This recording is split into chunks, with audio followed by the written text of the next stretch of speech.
अस्सलाम वालेकुम। As a businessman हम समझ रहे होते हैं कि जो बुक कीपर है और जो अकाउंटेंट है वो सेम लेवल है, मतलब सेम नेचर ऑफ जॉब है, वर्क है। लेकिन इसमें क्या है, जो बुक कीपर है उसने डाटा को एंटर करना है, रिकॉर्ड करना है, मेक श्योर करना है कि every transaction correctly recorded with supporting evidence. Then जो अकाउंटेंट होता है वो इसमें ज़रा एक स्टेप आगे होता है। उसने वही डाटा को यूज़ करते हुए एनालिसिस करना है, देन रिपोर्टिंग करनी है। एनालिसिस करते हुए बहुत ज़रूरी है कि डाटा जो है एक्यूरेट हो, उसी की बेस के ऊपर फिर डिसीजन मेकिंग होती है।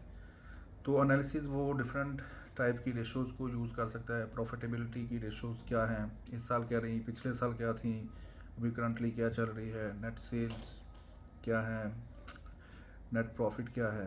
तो इसकी बेस के ऊपर वो अपने जो है वो प्रॉफिटेबिलिटी रेशोज़ को प्रेजेंट करेगा।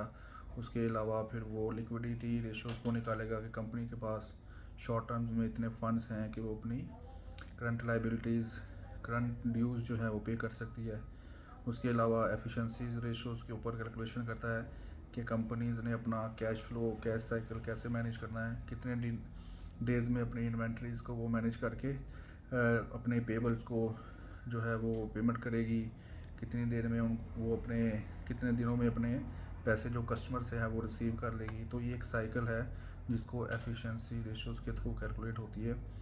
उसके अलावा फिर देन सबसे इम्पोर्टेंट जो है वो हमारे पास रिस्क असेसमेंट जो है वो अकाउंटेंट करता है कि इस टाइम कंपनी के पास कितना लोन है, कितना वो फ्यूचर में रिस्क बियर कर सकती है on the basis of the record available.